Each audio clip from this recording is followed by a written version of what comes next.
Welcome to Dancing with Water. I'm your host, Teresa, and I'm here with my co host, Jennifer. Today, we are joined by Duncan Rich. Did that sound right? That's my name, yeah. You nailed it.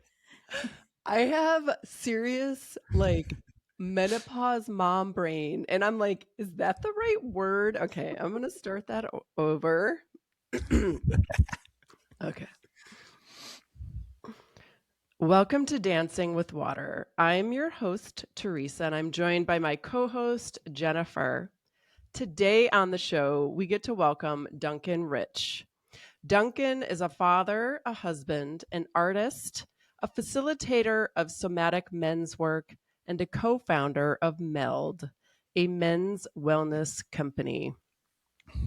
We are particularly excited for Duncan to be on the show today, not only because he's a wonderful human, but this is sort of our first full interview welcoming a male body to the show. And so it feels like an important step, at least in the iteration of my work as a podcast host. Previously doing I Want What She Has, it was exclusively female voices. And Jennifer and I talked when we decided to pivot and transition over to Dancing with Water, how it feels important to bring the male voice in. And so we are grateful for you, Duncan, in this inaugural sale of the man's interview. Hi, it's me, the man's voice. It's an honor. Thank you so much for having me on here. I think it makes sense to start just with a little background. We've been, oddly enough, at the outset, Jennifer and I have talked about how this show is not about gender and how it's about the feminine as an archetype or as an energy that can be embodied by all people. But we keep slipping into the way that feminine and masculine is embodied often differently by men and women. And there have been a lot of there's been a lot of media about what's going on in some of the men's world. And maybe that's a strange way of saying it, but with the documentary Manosphere and the Motherless website, the Epstein files, all of that stuff feels like it's just really kind of drawing out some of the dark side of the male community. And it's something that Jennifer and I wanted to talk about, but we didn't want to talk about it without inviting a male voice to the conversation. And so that was a little bit of our inspiration for inviting you on, particularly as somebody who is involved with a men's organization. But let's take a step back into you personally and how you came into this work of working with men. Sure. About 11 years ago, I moved from New York City, where I had lived briefly, or, for a few years, but not for an incredibly long time, up here to the Catskill Mountains. And previously I was a touring musician. I painted houses. I was an event producer. I did construction. I was a bookkeeper. I did lots of things. In New York, I was very sort of event focused and nightlife focused, and didn't have a lot of quiet time, decidedly. And I moved when we landed here accidentally. I started just sinking into the quiet and the solitude like actually not having someone on the other side of the wall from me, being actually like being truly alone with myself, um, and with fewer and fewer ways to escape that. Um, not not that I was consciously looking for escape. I think a lot of people aren't conscious about escapism, which we can talk more about. But um, I I started just experiencing these layers of myself that I did not really know what to do with. There's a lot of difficult stuff, memories, um, things from my childhood, things from my teenage years, things from my entire life that was just kind of like, oh, wow, okay. Um, like, why is it like this? And I felt, because of my experience with music and with art, I felt a connection to truth and something bigger. But then when I would slow down, I sort of felt adjacent to it. I felt like it was something I wanted, I greatly wanted to embody, but could feel the discrepancy. Um, between where I was at and where I wanted to be. And so I started looking around for resources, for help. And, you know, my wife had her circle of women. Um, there was a lot of very woman centric or feminine feeling opportunity for, healing, growth. Um, and I wasn't really seeing anything that resonated deeply with me. And that includes like David Data and books that were written by men for men, The Way of the Superior Man, and, these sort of, stalwarts of early men's work, I guess. um, but I had a little bit of community around that sort of realm of exploration. And a friend of mine went to a a retreat experience,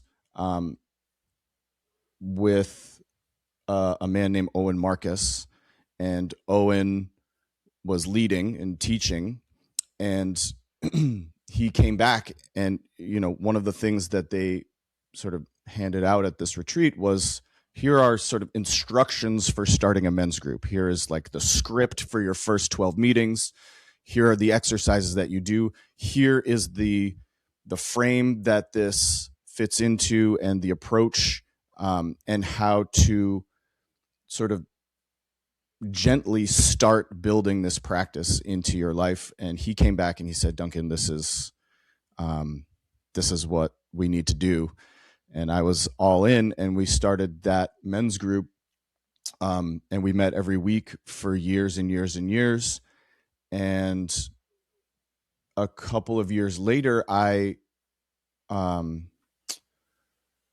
I produced an experimental sustainability conference called One Fair, which was here in the Hudson Valley, which took a different approach to sustainability. I did one iteration of it, and I realized that everyone here is, wealthy, affluent enough to be able to care about the earth, and how, that's great, but it's just such a small segment of the population. And what are the barriers to this being more accessible? And the answer sort of showed up as like safety. People need to have safety. People need to have, they need to feel like enough of their needs are met, so then they can care about something bigger than just themselves. When people are in survival mode, it's very difficult to like connect with the earth and care about, not even climate goals, but just being in conversation with the place that is hosting us. So, and in doing that, I invited all these sort of people-centric organizations and groups to participate in this fair, and one of them was the company that Owen was a part of at the time, which was Everyman. Everyman came and led a men's circle, small one, and then a few months later, they asked me to produce their retreats, which was for me kind of, I couldn't believe that such a perfect intersection of my interests and abilities could exist. So I jumped on that, and that was in the summer of 2019. I started working with them, getting caught up, getting up to speed, figuring out the process a little bit, but mostly sort of staying behind the scenes and doing operational building and support work. And we set up and it was taking off. And we set up a very ambitious 2020 with close to 20 retreats that I scheduled and booked. And then we got to do 2 of them, and then I canceled everything because of the pandemic, and laid myself off, and just kind of watched as Everyman sort of tried to pivot to an online model.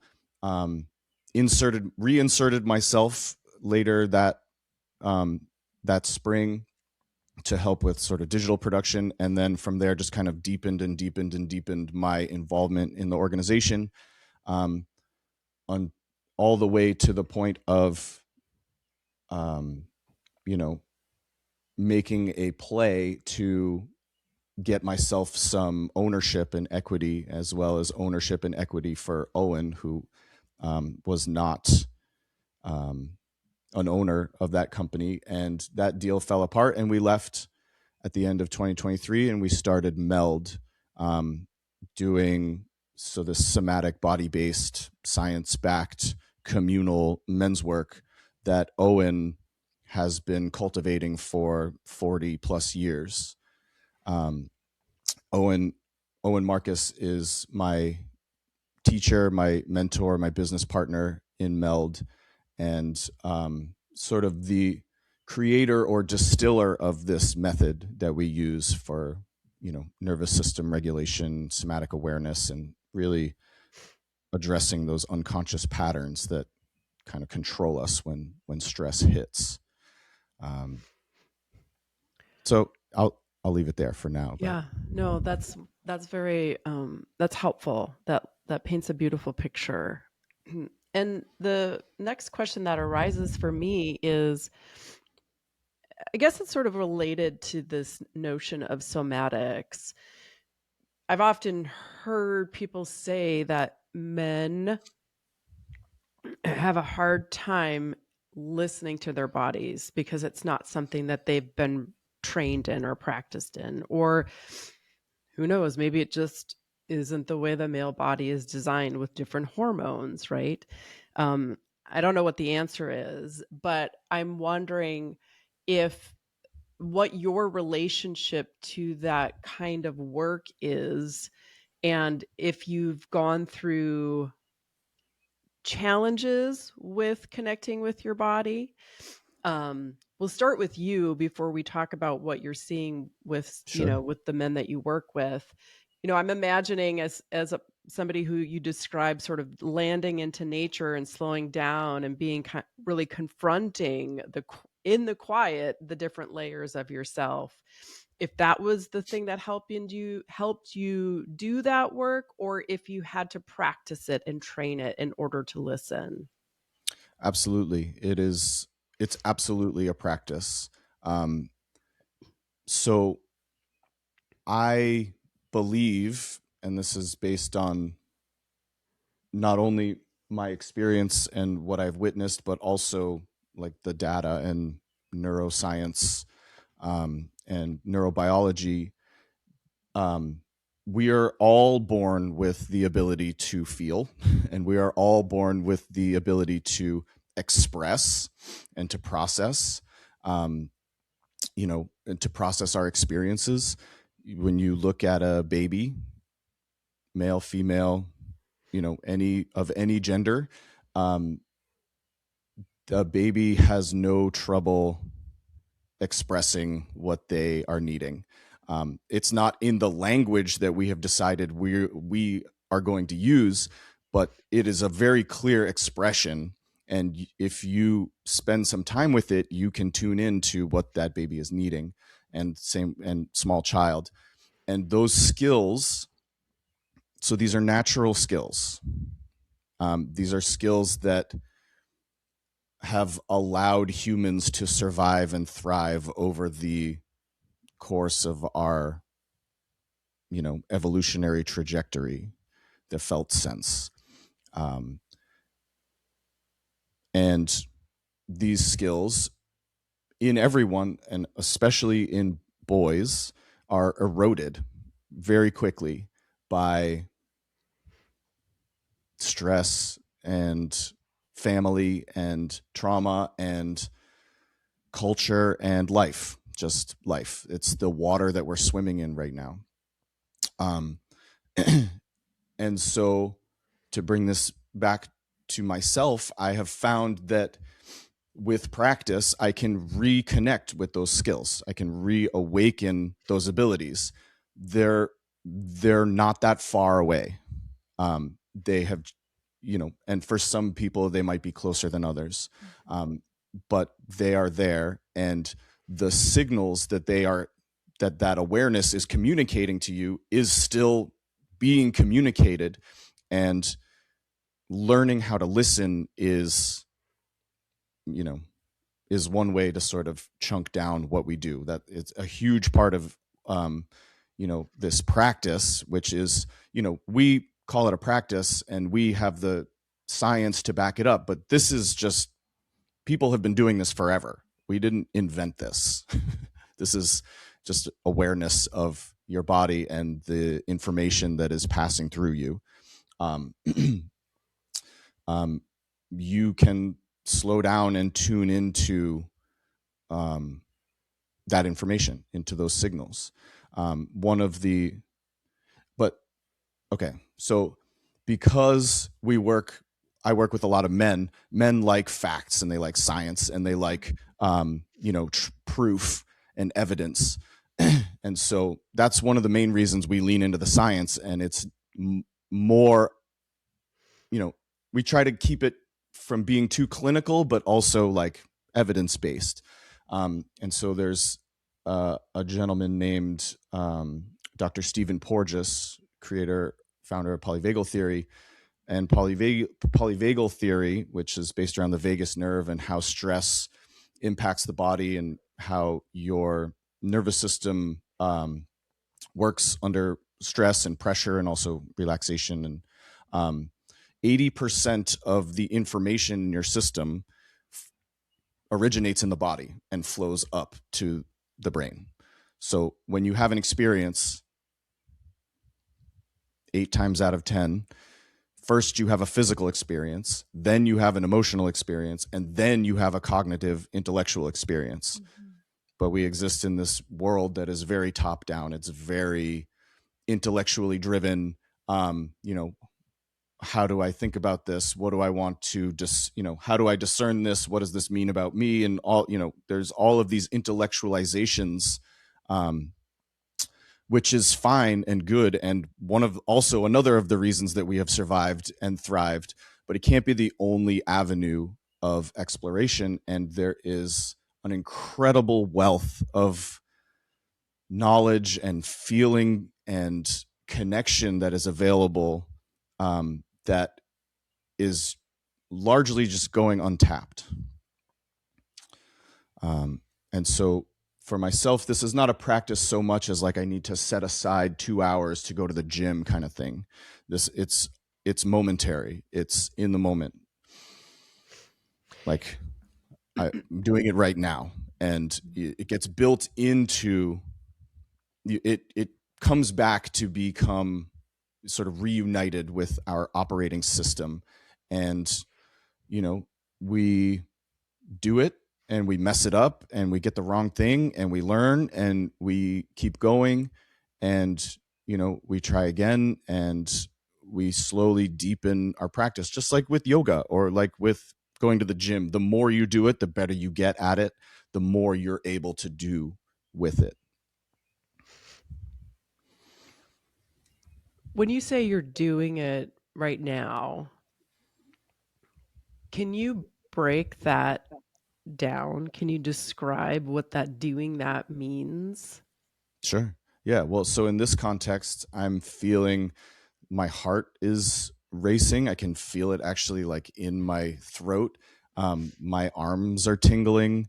Um, and I feel like an anxiousness in my chest. And when I name those things, I am not being controlled by them. And then after we get off of here, wondering why, like, oh, how come I didn't, how come I don't feel so good? Like, how come that didn't go the way I wanted it to? And it's, it can be that simple. But also I can dive deeper into any one of those sensations as, the cause, where it came from, and intellectualize them to some extent. But a lot of what the body is asking for is just to be felt and to be seen. The soma, the body, speaks in a different language. It speaks in the language of experience. And so when we exit that realm of experience when we go into the realm of analysis, we are exiting the realm of experience, and then we are applying our judgments and our beliefs and all of our existing patterns to what is actually like raw data. We're filtering it, so the body experiences all of my experiences before it's filtered through the beliefs and the patterns of the mind and my stories.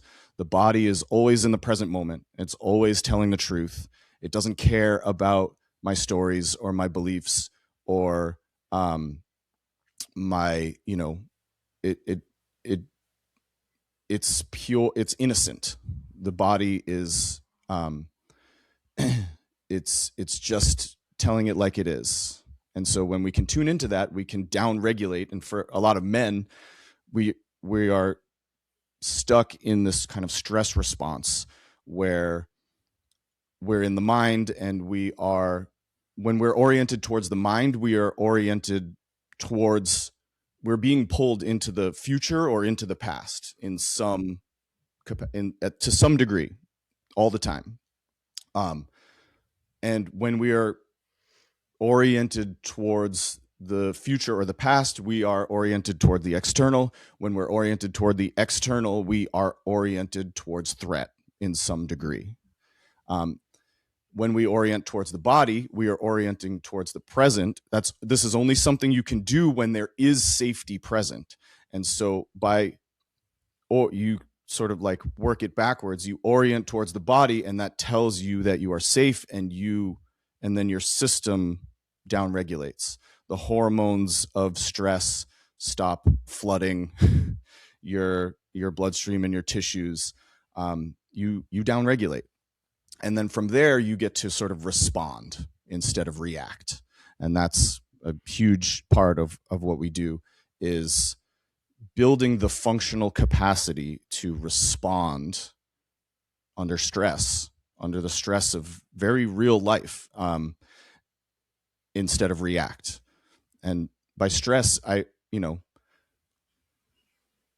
this definitely has applications in like, war zones and really intense, really, really high stress environments that sort of culturally are like acceptable. Like, yeah, that's stressful. But also stress is like distance in your partnership or your marriage.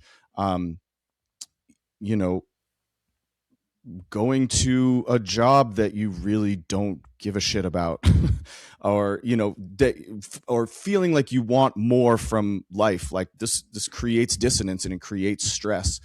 And you know there's the term sort of micro traumas is sort of like a misnomer, because micro trauma shows up in the body largely in the same way as acute macro, you know um maybe not macro, but sort of acute like trauma that we sort of think of as like, well, that's allowed to be called trauma. It's like, Right. well, trauma is actually something that impacts all of us subtly. And when we wake up to that and recognize that, then we can start sort of addressing that in more um, day-to-day life. Can you talk a little bit about the when you got here and you started the men's group and you were looking for that? Can you just talk a little bit about the experience of being in the groups? Because I've sat in circle with women and had profound experiences in those places. And I sometimes find it difficult to articulate kind of exactly what's happening and why it's so healing.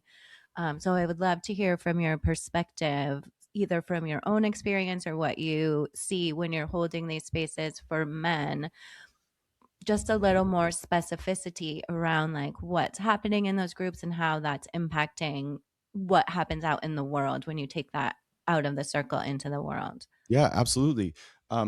So physically what's happening is, we arrive and we slow down. Somebody leads some kind of meditation, or we play something on our phone, like a Wim Hof breath work, or, I have been leading meditations for a long time now, and I offer that, and someone else heard something they really like and they offer that. And the purpose is just to slow down, to get into the body. Hope, a meditation that is somatically based. So that can be just like a body scan, bringing the awareness into the body, which is bringing the awareness sort of into the present moment. So we slow down. We do a really short check-in, which is kind of just like a quick inventory of what we are feeling physically and emotionally. So what that looks like is kind of like, this is Duncan checking in. I feel my hands are buzzing, my chest is tight, my shoulders are a little up, my lower back hurts. Emotionally, I'm feeling connected and joyful and excited and nervous, and I'm here and I'm in. And so there's no story. There's no like, well, I had a fight with my wife, so a little bit of this, and I'm feel a little bit, and we don't qualify it or quantify it either. If you're feeling anxious, just say you're feeling anxious. It's like, well, it's a little anxious. It kind of it pulls the it pulls the wind out of the sail, kind of. Honor the full thing. You're feeling a little angry. You're feeling anger, and being more honest about that and owning that. And then we go around, we do a longer check-in, and then there gets, you get into a little bit of the story. But guys are, let's see, generally it's kind of like a dojo where you get to practice something, you get to try something out, you get to sort of, it's not so much like venting as it is like, it's exploring, and you try to find that cutting edge of your experience. And like, okay, so that feeling in my chest, I think it's kind of like I feel nervous, and I feel nervous because of this. And you can explore the legacy of that, like, oh, and I've always kind of had that in situations like this, and it comes from my father, my mother, my teacher, my the kids who used to whatever bully me. Or and there's also there's also a lot of like really positive generative stuff that comes, like, I'm so pumped about the way my company is going right now. We are like, things are just like really popping off, and we get to celebrate that together. We get to share share what's really happening without skipping over it. What a lot of men do is, like, especially when there's something good, we have such a hard time celebrating or honoring ourselves and each other. It's easier for us to honor someone else actually than it is to like experience honor. When someone's like, thank you, you're just kind of like, no, well, thank you. You know, like, you couldn't have done it without you. It's like, I'm going to feel good. I'm going to allow the goodness to be present with me, and I'm going to not skip over it to put out the next fire. I'm going to really take the time to bask in it and to sink in, and to and to sort of build that resonance with my system, so then my system starts getting, served more and more things that look and feel like that. When we just keep skipping over the good stuff to get to the next fire to put out, then there's kind of something out there that says like, okay, well, Duncan just likes putting out fires, so here's a bunch more fires. But when you slow down and you appreciate and you bask and you take time feeling good, then like that's a little bit more of your life that you have spent feeling good, and it builds that kind of it builds that fluency, and the frequency of feeling good is not so strange and it's not so foreign. And also in the groups, like, we say the wrong thing, we fuck it up, we make mistakes, we like try things out where it can feel like out there kind of like the stakes are really high, and it shuts people down, and on one hand, like, okay, good, like, you're not out here saying the wrong thing, like, that's, it's kind of like a tinderbox out here.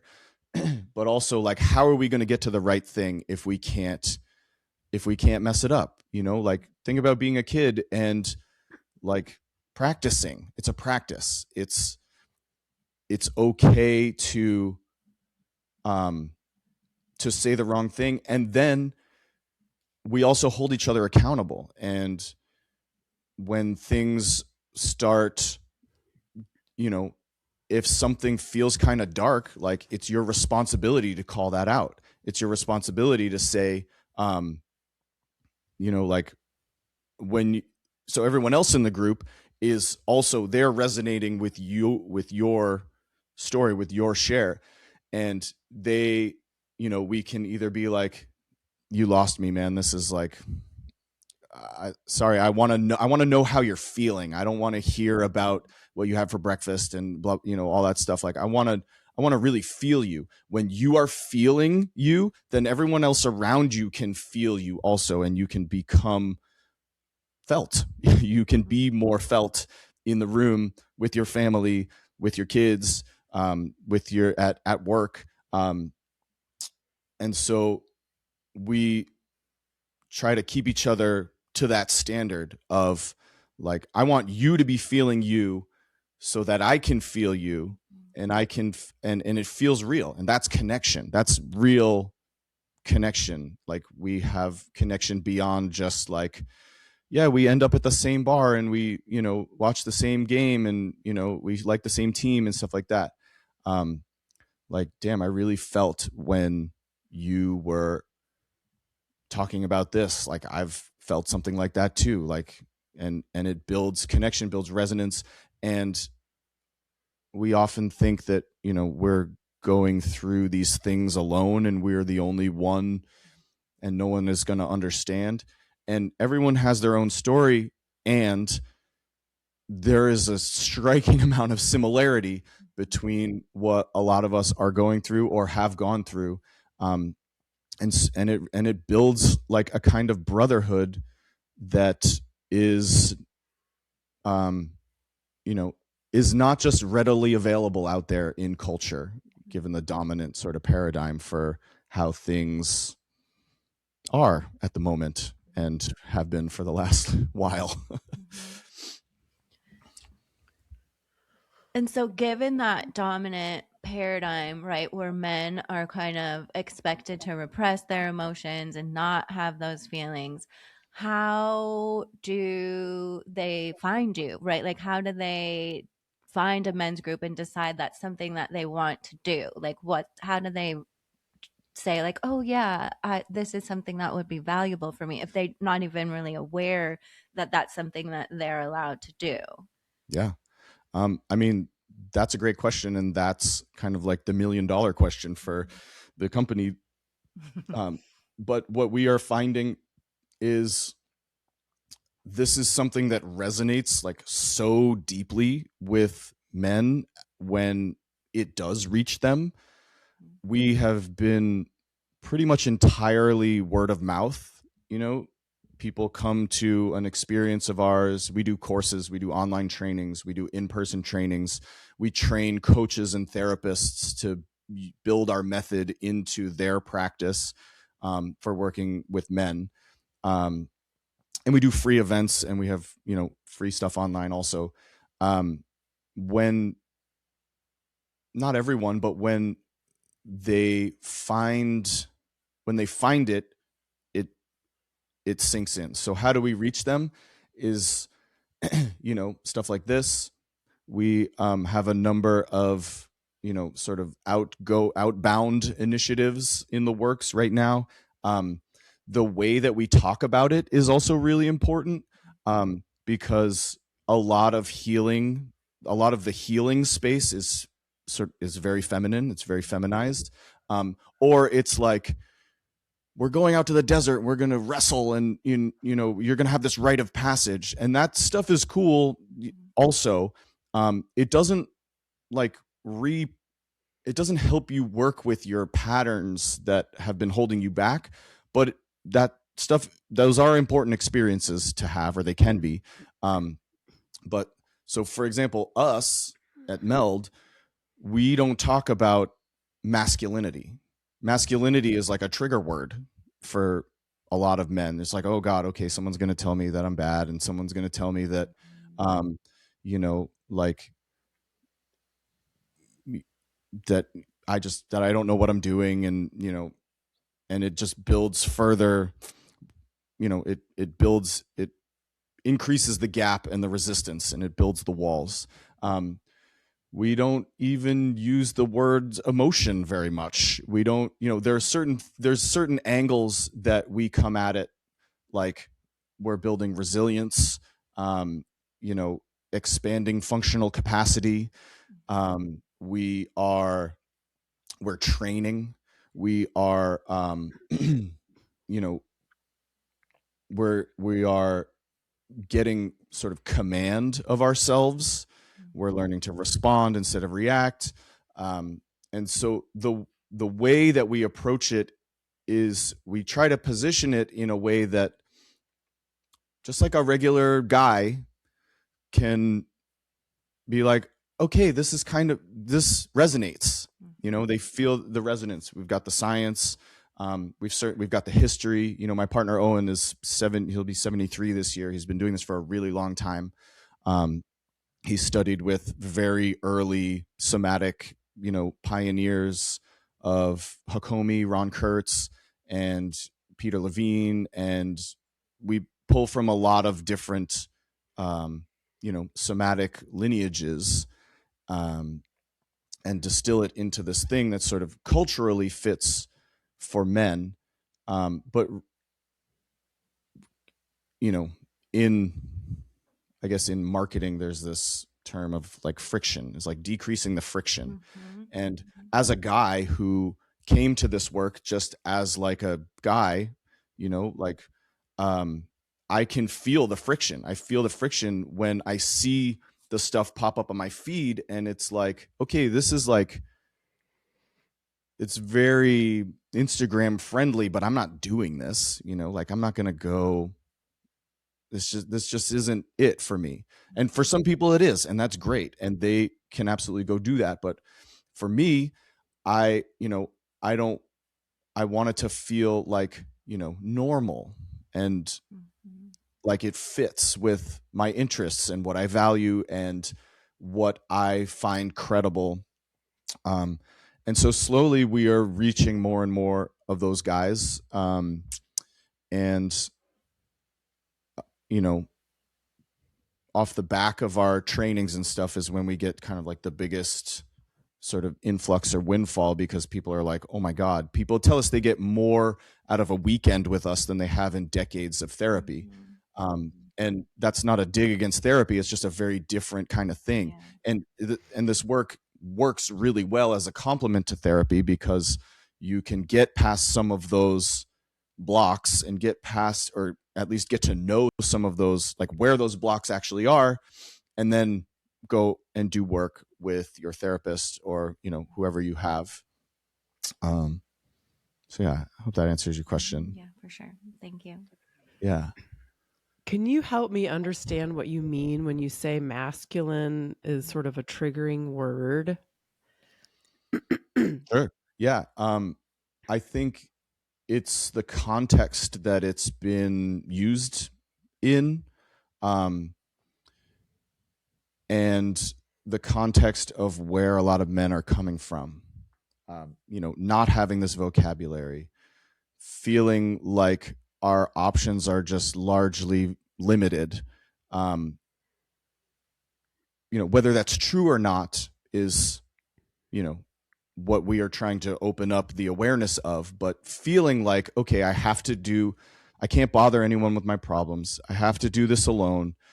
But I have to do it in a certain way where I don't look weak and I don't feel weak. And I really don't know what to do. And there are all these people sort of like trying to sell me different things. And I'm just like, I just shut down and I'm just going to do it.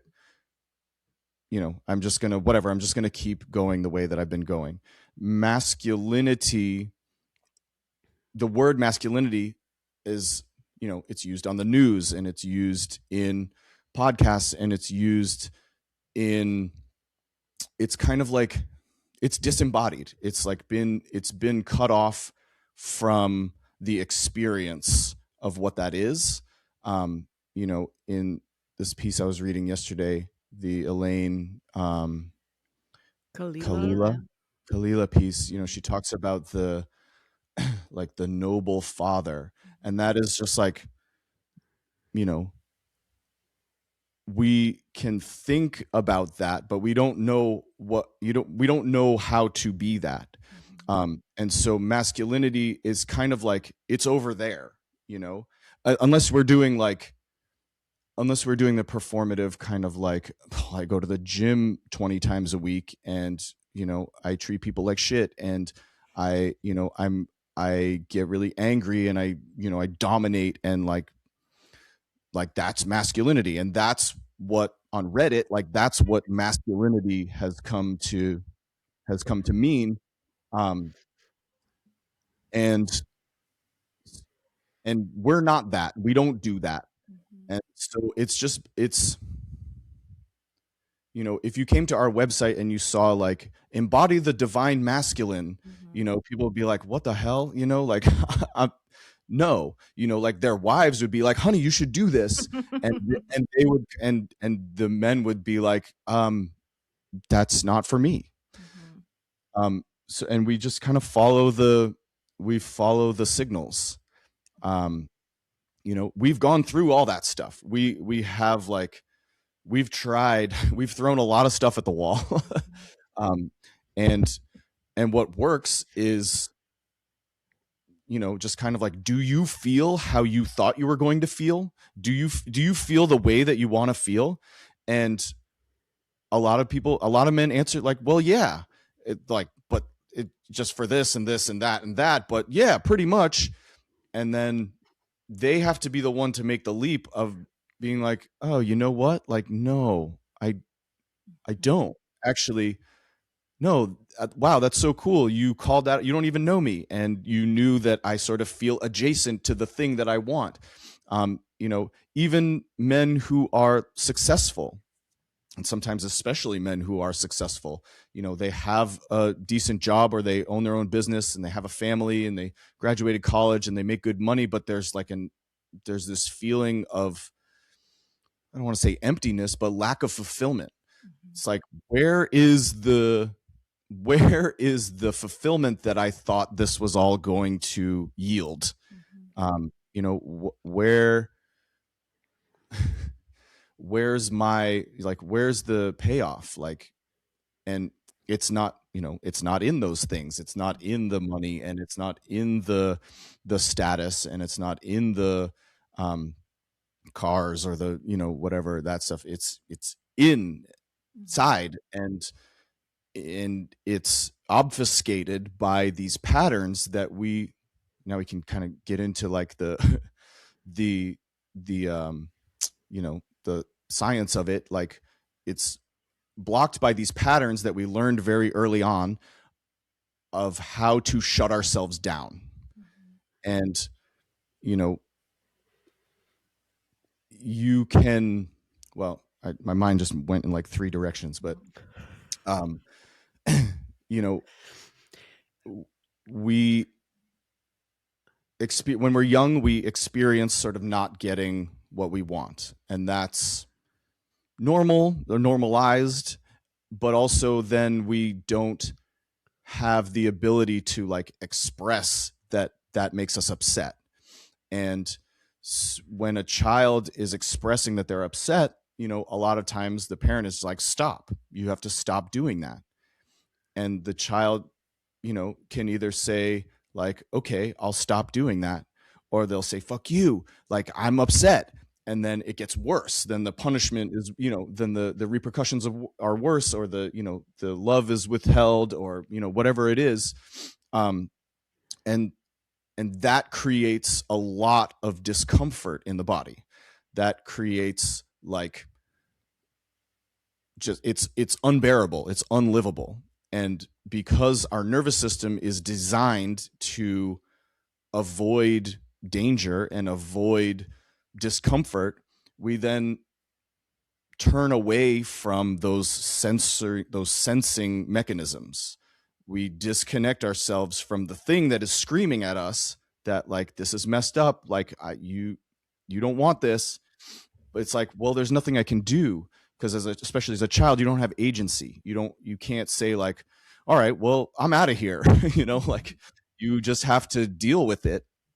um and and then we shut those mechanisms off, and that becomes the pattern.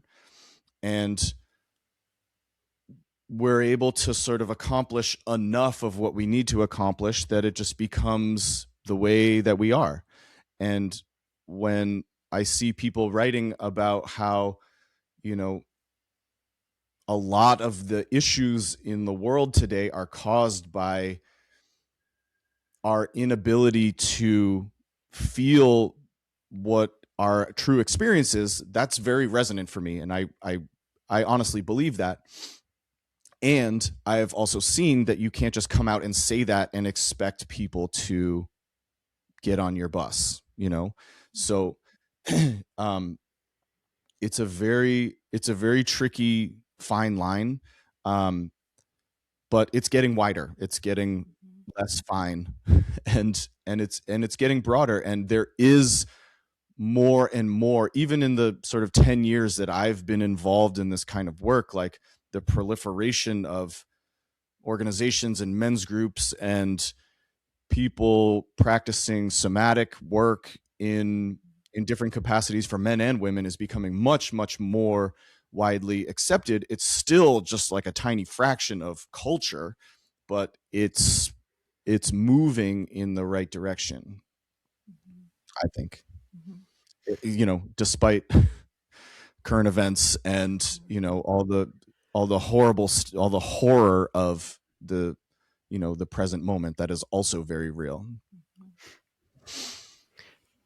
There was actually a really great Instagram response to the manosphere document. I forget the Mm. woman's name. Jennifer had shared it with me. Kelly had shared it with Jennifer. And she was like, they were so close. Like, they're seeking, they're calling out for this thing that we want them to call out for.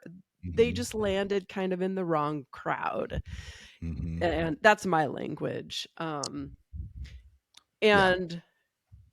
it makes me think, just to like connect the dots between your work and what's going on with the manosphere. And for anyone who doesn't know, the manosphere is sort of this elusive universe of I would call them like hyper masculine archetypes and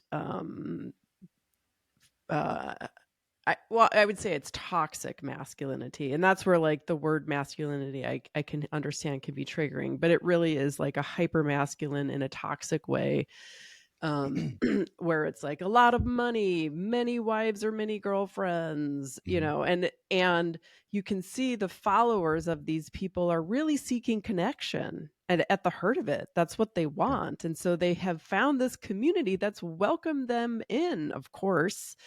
And I guess the answer is sort of obvious, that it's going to be in time they'll realize that they're still left with that feeling, perhaps. I don't know. Have you I thought about the dynamics of that environment, Duncan? quite a bit. And I haven't seen the documentary Manosphere. I don't feel like I need to. I You I probably don't.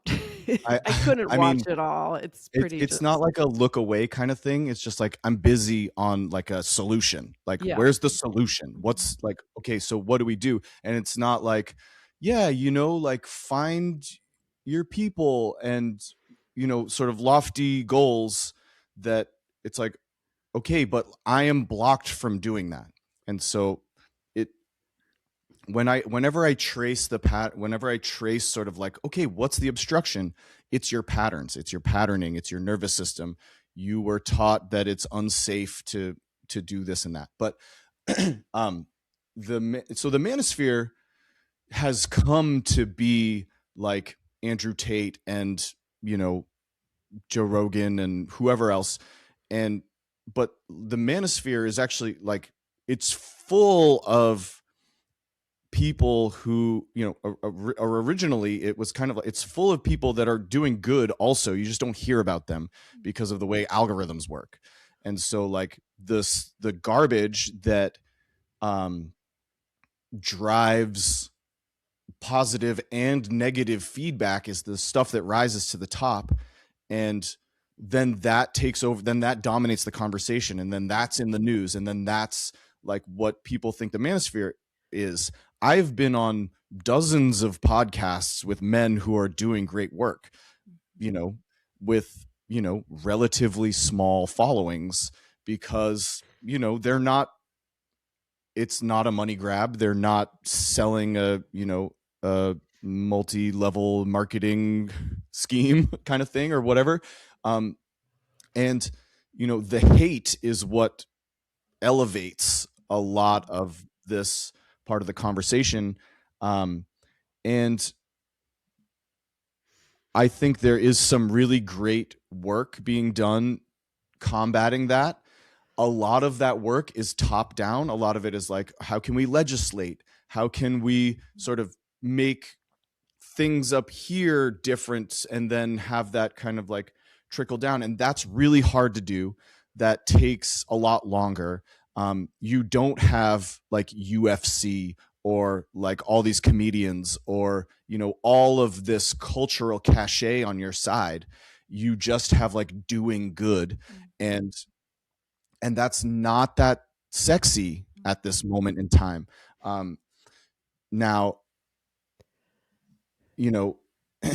it's very hard to compete with the sort of divisiveness and the anti-ness, and that's also biologically, that is also part of what we do as people, is reject. Like, as we become teenagers and early adulthood, we reject, we rebel, we cast away sort of everything we were told was good for us. I'm being very general here. And whether or not we sort of come back to it later, because that is what's baked into our foundation, we still go through this period of rejection, and like I want to get as far away from the safety of that boring crap as possible, and I want to live, I want to have danger, I want to have, especially for men, like the part of our brain that that regulates risk develops, it's like 2 years behind that of women. So like that's why that's part of the reason why this like risky, when boys are young, there's like a lot more risky play and they're jumping off the thing. You're like, oh my God, what are you doing? And the girls, again, like generalization by and large, are, they're like quieter and it's less violent and less chaotic in certain realms, in certain contexts. So I think the rejection mixed with like the actual lack of a place for the aspirational masculine to go, like who is exhibiting that, and who is who's even teaching that should be what you are looking up to, who, like where is the where do I go if I am uncomfortable with this? Well, I just kind of am alone, and it's man, it's so hard for younger people than me right now. It feels so intense, like there just aren't a lot of good options out there, and the peer pressure is so real, and we're just so fragmented and alone in our rooms, like trying to have these collaborative experiences through screens and comments and text messaging, and it's just, it doesn't do it. It biologically does not fulfill the need that you are looking for. And so that can spur you into going deeper into the thing that does kind of tickle the anger that you really do have, and that you are allowed to have anger. Whether you listen to what this millionaire is telling you about it or not is kind of like, that's kind of in the folly of childhood. And I mean, like, even sort of like older childhood. And I think we're seeing a lot of that. Aspirational masculinity doesn't have anywhere to go, and they have UFC, and they have, sports betting, and they have, all this shared culture around, stuff that is not that. and I watch UFC, like I enjoy watching fighting, but I'm talking about sort of like I'm not, like bumping chests with people and, extrapolating that out into my life. I watch it, it's entertainment, and it does fulfill some kind of need for action. Men are very physical, men are very action oriented, like what can I do, how can I help, what can I, service and fixing is a huge, that's kind of what we default to, is how can I fix this? And to a fault sometimes, where you're like, how can I fix this? There's that video of like the lady who sits down, she's got a big nail through her head, and the husband is like, can I take out the nail? She's like, I have this headache, and he's like, well, babe, there's a nail. She's like, I just want you to listen. I just want you to not always to be like fixing me and blah, blah, blah. And, and he's like, okay, so, that sounds really hard. And she's just like, thank you. And it's a video I share with a lot of my guys, where it's like, sometimes like you're fixing the thing underneath, when you just kind of like, what can I do, is like, there's so much anxiety baked into that, and there's a lot of like, I'm just kind of rambling now, but there, there's a lot of like make it stop, just make it stop, and denial of the experience, which is, what we need to start moving beyond. It also makes me think that for men who orientate towards that fixing behavior, just it's very similar to like what some women would do with like the mothering or the caring, and it's that I'm valuable if I do this thing, right? Rather than feeling completely whole regardless of the behavior that we're engaging in. But it also kind of, I wanted to comment, it connects to this notion that culturally we also create this for men or women alternatively in different ways, but we create this idea that a man is desired if he is powerful, if he is wealthy, and that's on us, right? I mean, there's that old kind of trope of like the girls like the bad boys. They don't want the nice nerdy guy. And hopefully that's changing. But when that is reinforced culturally by everyone, it makes sense why men might over years subconsciously by digesting that, like, I better do this or I won't be valuable, I won't be loved. And so the responsibility I see is on everyone. Yeah, I mean, it's a cultural thing, and with that, it's not, this is unpopular sometimes, it's not someone's fault. It's not like it's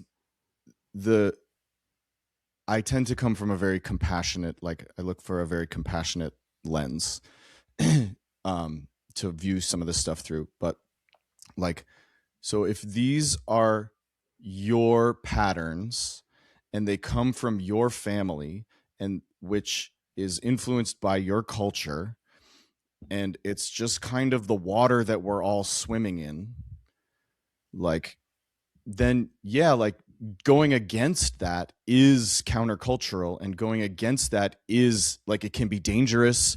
And people have said all kinds of stuff about the work that I do.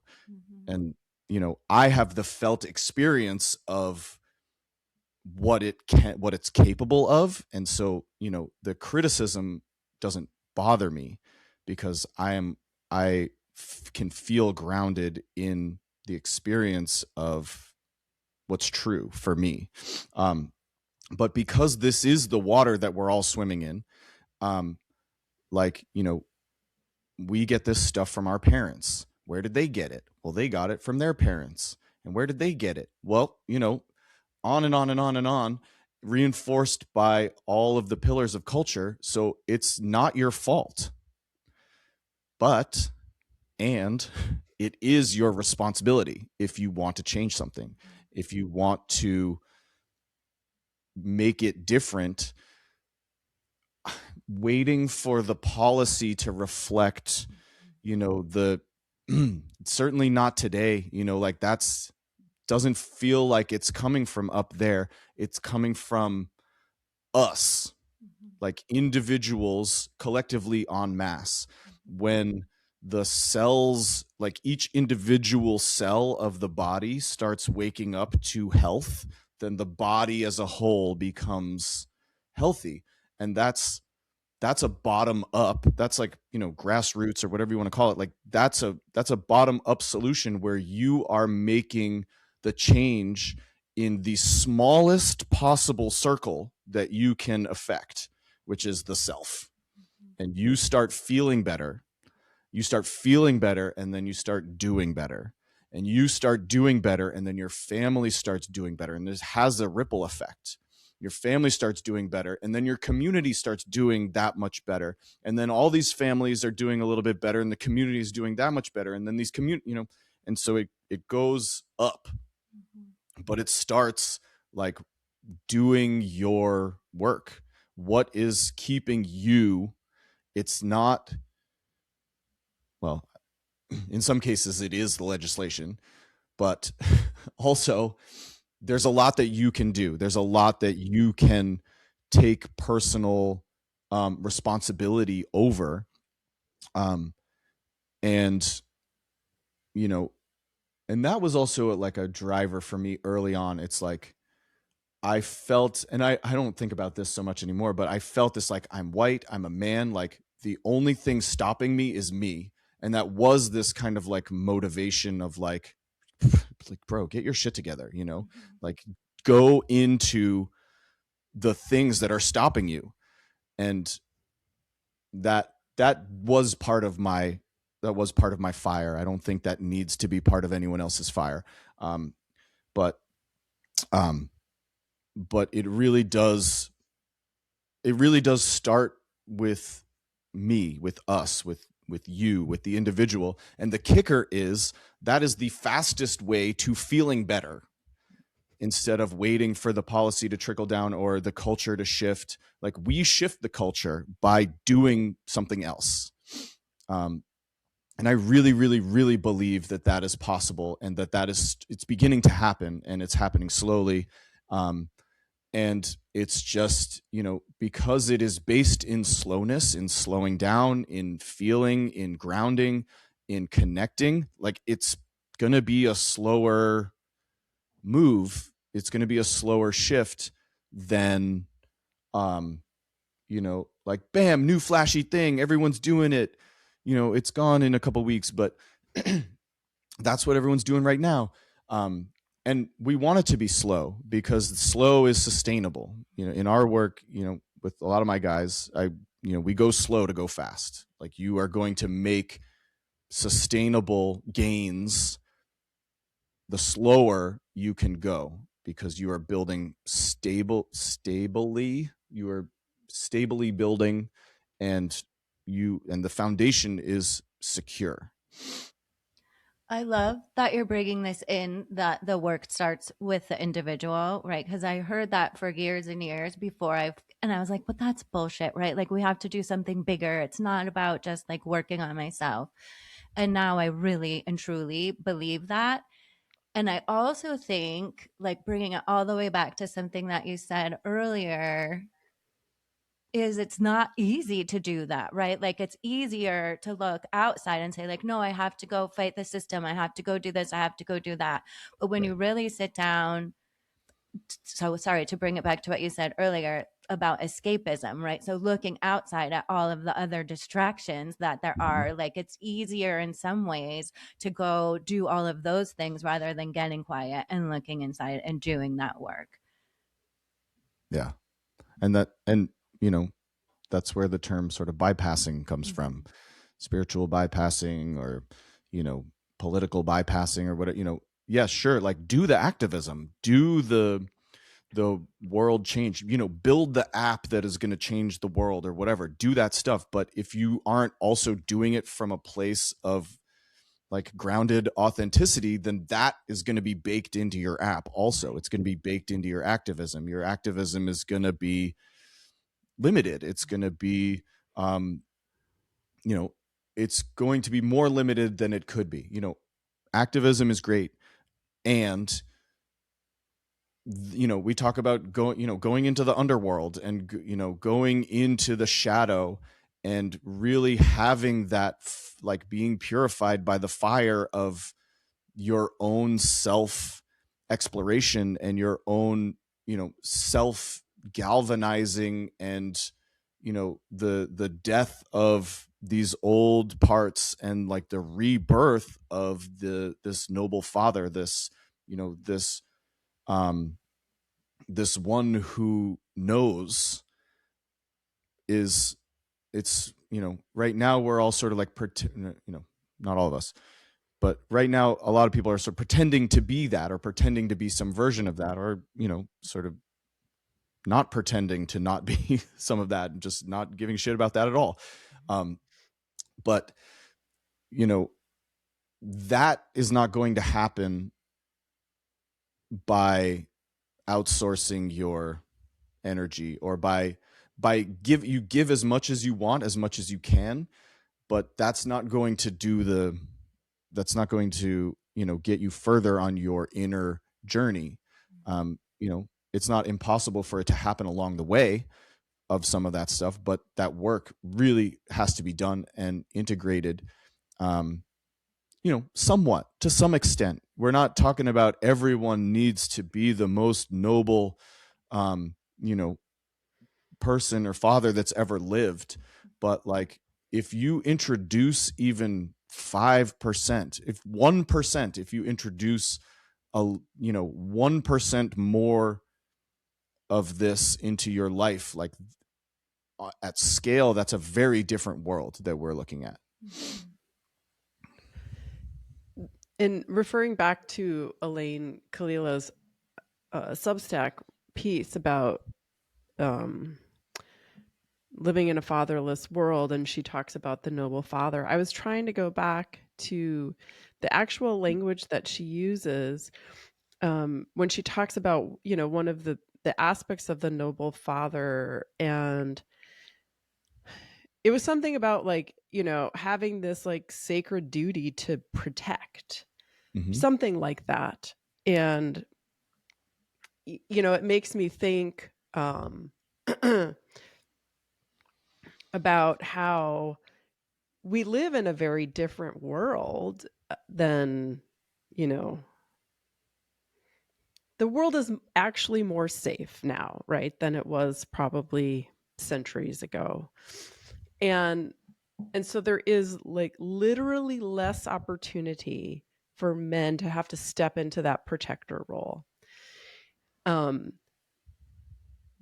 But it's interesting how, the government, and I don't mean to get political, but it's almost as though the government in the United States and maybe elsewhere is sort of tapping into this idea, like, how do we help men actualize? Like, how do we get them excited? And we're tapping them into this protector role in the military and giving them an opportunity to embody that, because it is like I don't know if it's psychically or genetically or whatever, a part of the masculine.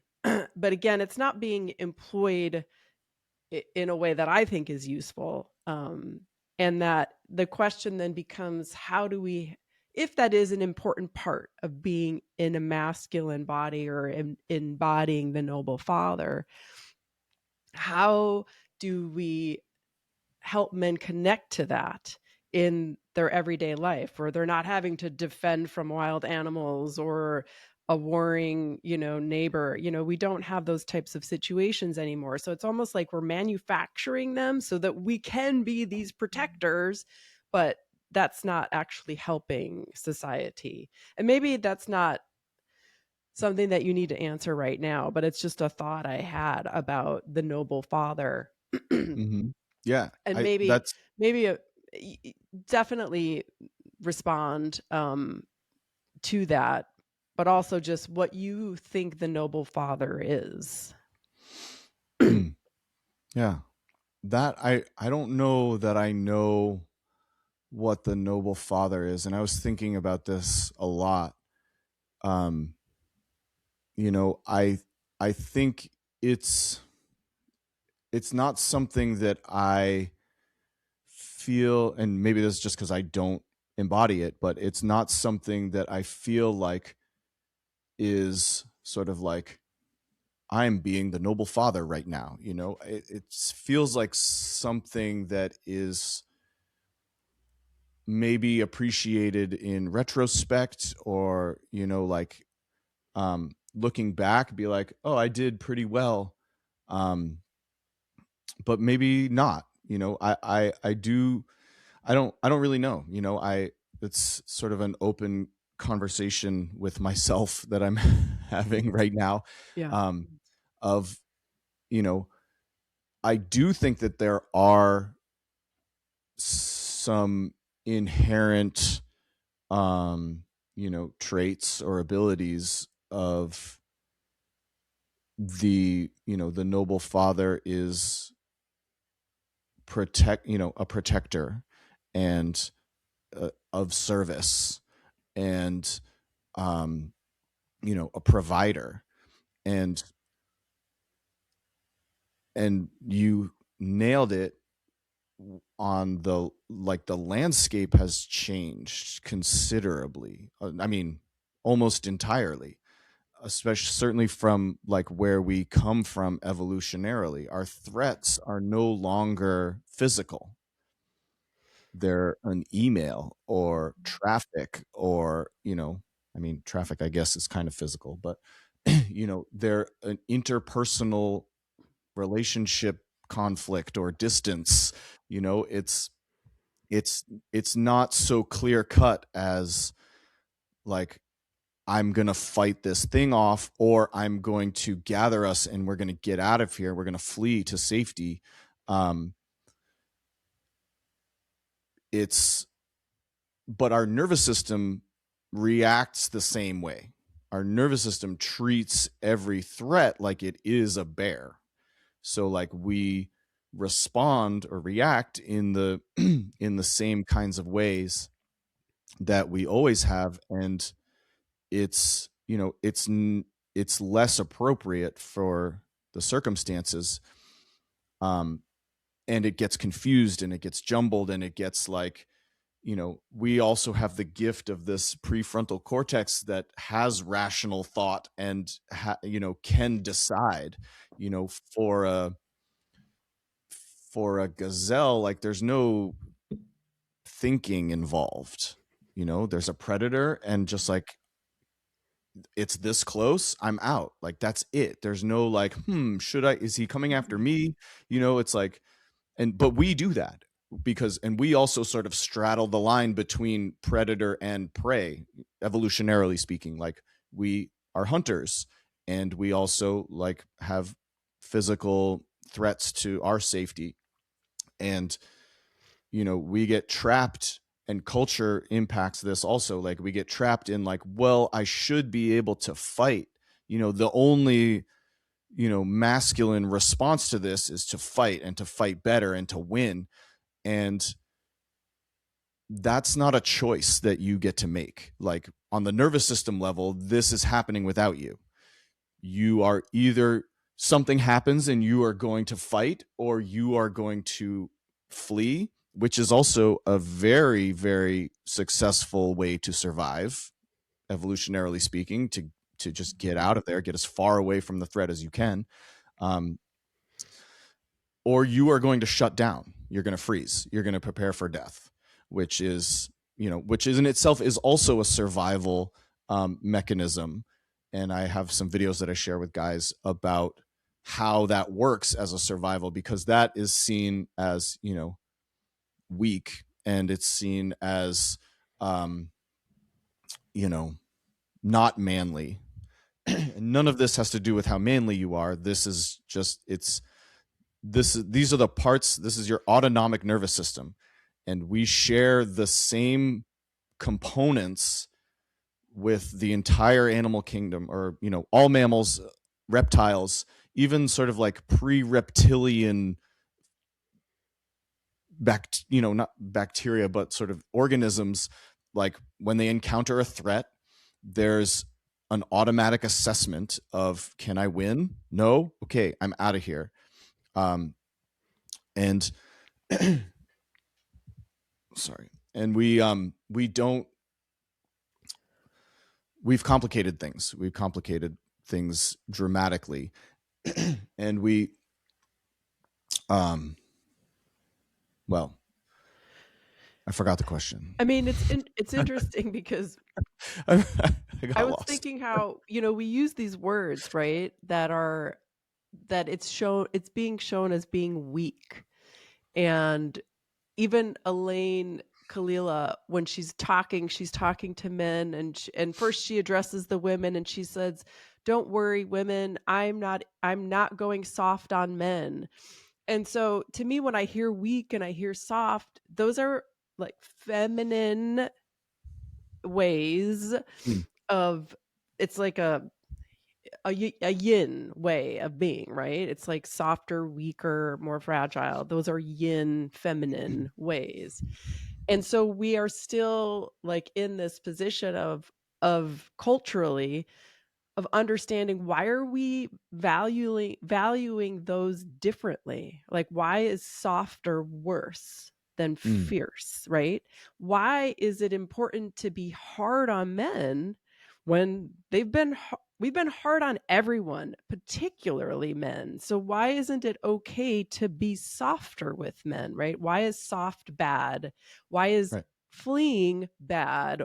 Why is weak bad, right? And I think we all know that it's because of the predominance of like the masculine power is being revered and valued culturally. So how do we reflect within and notice when we are engaging in that same value system and if that's our truth or if that's something that's been imposed on us by the Mm, cultural norms or what's acceptable?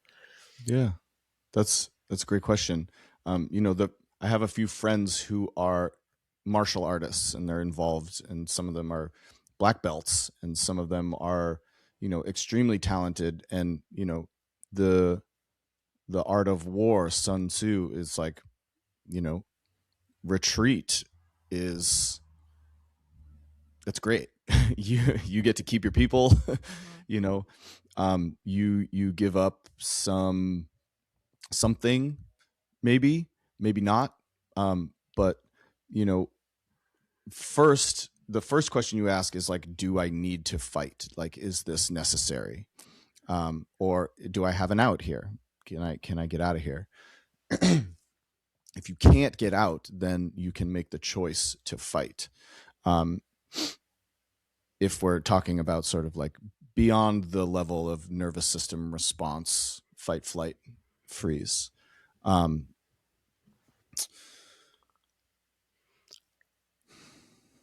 can you ask your question again, like in another way, maybe? I don't even know if it was a question, but I think it's Oh, just further, I guess, recognizing what you talked about and how it's harder, like why you're when you're working with the men to show them oh, these videos of fleeing, right? And it's just that, well, the uh, stigma around vulnerability. yeah, There's vulnerability is seen as weakness, and that's a big one that we run up against. Is like, oh no, I don't want to be vulnerable. Like, I've learned that means I'm going to be killed or taken or whatever. And that's not untrue, but there is another side of vulnerability in the more modern context where the threat isn't physical.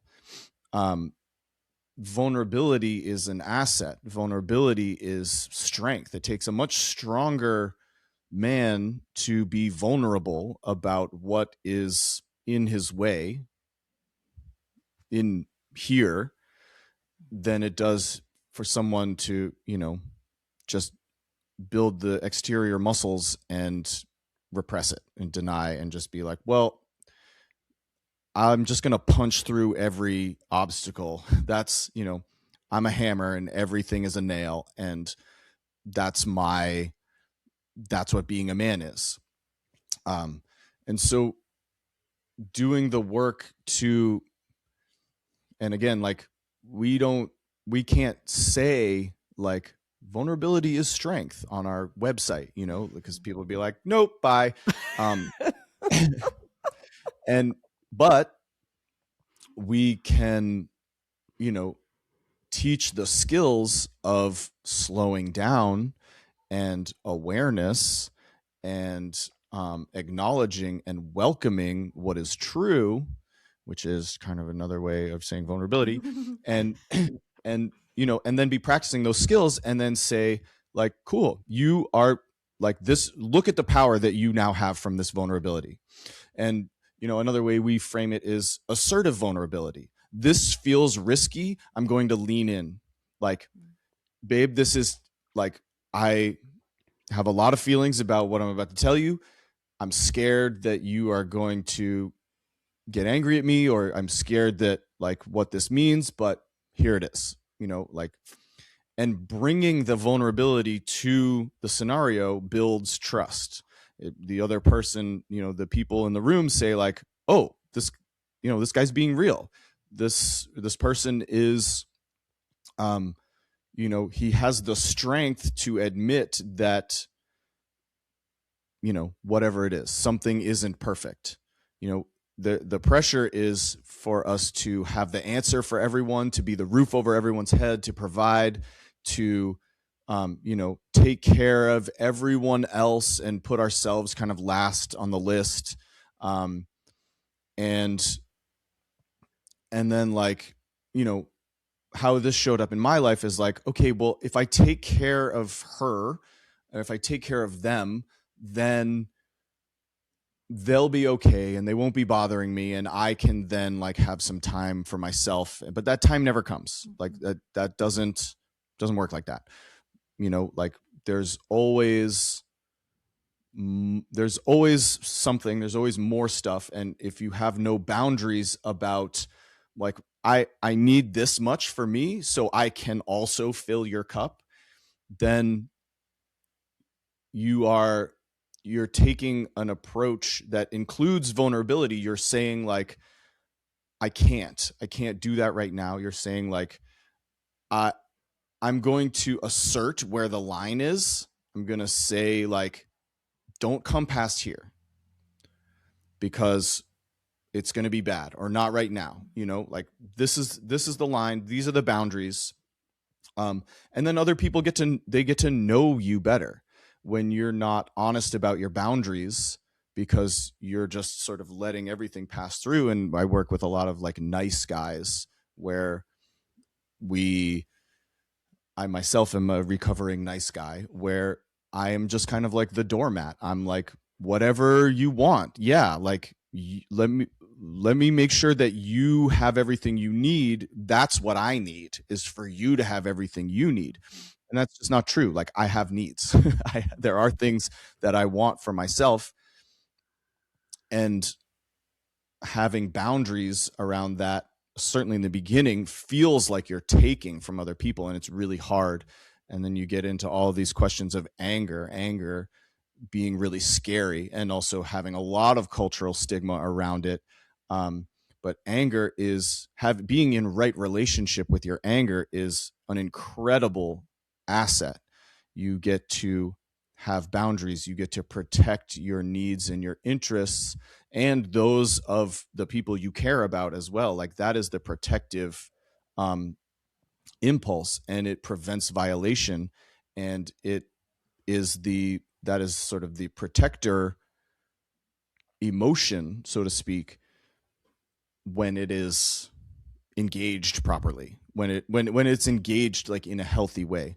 Just blowing up at something that's a 2, responding like it's a 9 is not healthy anger. You're responding like it's a 9 because of the weight of all of those things that you haven't acknowledged and that you are still carrying around, and they all come rushing to the surface when that little comment comes out, or that email pops in, and it all comes to the surface because we've never allowed any of that to have its day, and to be vulnerable and experience like how that actually sort of made me feel. Like, to use another example from this article yesterday, reading this article, or this I don't want to call it article, but reading this piece from Elaine Kalila Kalila or something. Yeah, I'm not sure if I'm pronouncing it Kalila. correctly. It's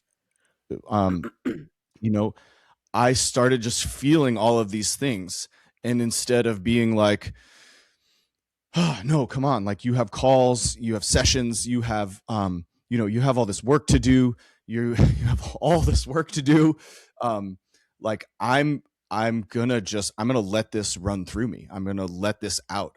I'm going to I'm going to scream and cry and wail and yell and let the waves of that just come and then subside and then come again and then subside. And then I'm going to go out into the woods and I'm going to do it by the stream. And, and that's, another form of vulnerability. I'm allowing myself to be impacted, saying that none of this impacts me. I don't give a shit about any of this stuff. It's just go get the bag and blah, blah, blah, like, all right, like, cool. Good luck with that. That you're going to crumble. And the people who get elevated in culture are the people who it's working for, but then there are millions of other people who are crumbling as a result. And that's the lie that's sort of being sold. And just a little bit of vulnerability, or a lot, however much you are comfortable with, really, really, really goes a long way. There's a time to push through. Absolutely. I'm not saying that like, there's never the time to push through or punch through. And, there's a time to like surrender and let it wash, like let it through, let it run, so that, I can actually have this conversation with you today instead of being, trying to deny that just the volume of stuff that passed through me yesterday and is still very alive and very active, but is not controlling me. It's not running my system. I'm able to respond in the way that I want to respond instead of react at the behest of these feelings that I just have no command over.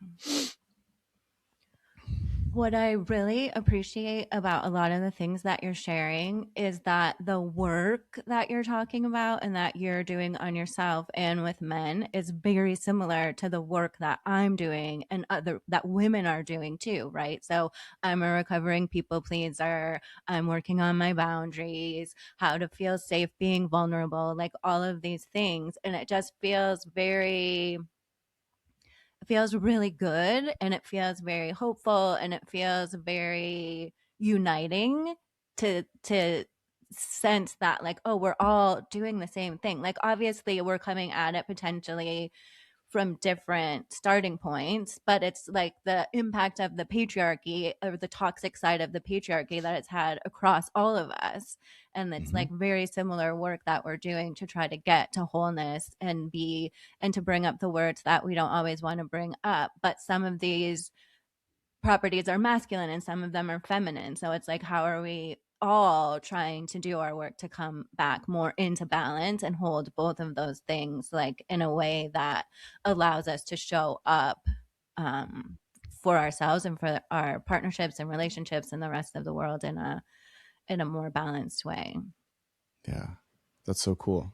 Thank you for sharing that. And I think to that point, actually, I think it is really important that men have spaces for men to do this work. I understand the stigma around a group of men, just period, like what that means to a lot of people. And when there is one woman in the room, it's completely different. It's, the whole energy, the whole possibility it's just different. And maybe it won't be like that all the time, or it won't be like that forever, and that'll change. But at least for now, what I have seen is that if there were, sort of a grandmother in the room, so to speak, that like we're not going there. We just aren't, because there's things that we can't and won't say in front of grandma. And there's so much stuff that we can learn and appreciate about women, from women, learn from women. I've learned, it would be impossible for me to, quantify that. But I would say the one thing that a woman can't teach me is how to be a man. And in that, it's also like taking responsibility. Like, this is our work. This is something that we have to do. This is something that we have to do. And women, you know, can have a role in that for sure. And that's, you know, it's not zero sum, and it's not like either or, but there have to be spaces where men can just, the power of men sitting with other men cannot be, like, it cannot be overstated what that does. It's an incredible, it's an incredible force that is just different when there's a woman there. And it's not bad, it's just different.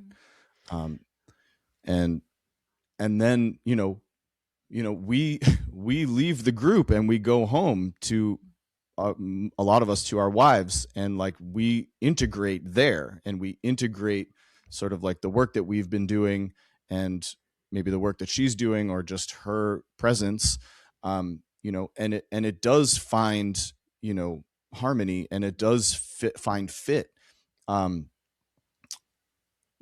And, you know, it also it feels really ancient to be just in a space where the men are doing men stuff, and allow us to be men.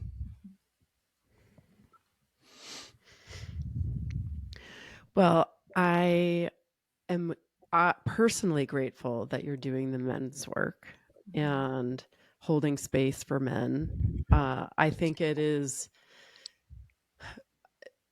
from what I know of you and what you've shared with us today, you know, you are doing it in a way that is meeting the needs of today's world, which is an embodied man. It's not a man like you described, where you're focusing on those masculine traits and harnessing those masculine traits, right? What you're doing in your men's groups is very different than that. And I think that that is the right medicine for today's world. So I just want to thank you. And thank you for being so open in talking with us today. And Yeah. it was Thank very you. illuminating for me. And personally, I can't wait for my husband to listen to this conversation. Hi, buddy. Cool. Yeah. Thank you so much for, you know, having me in this space, and for being open to having this conversation.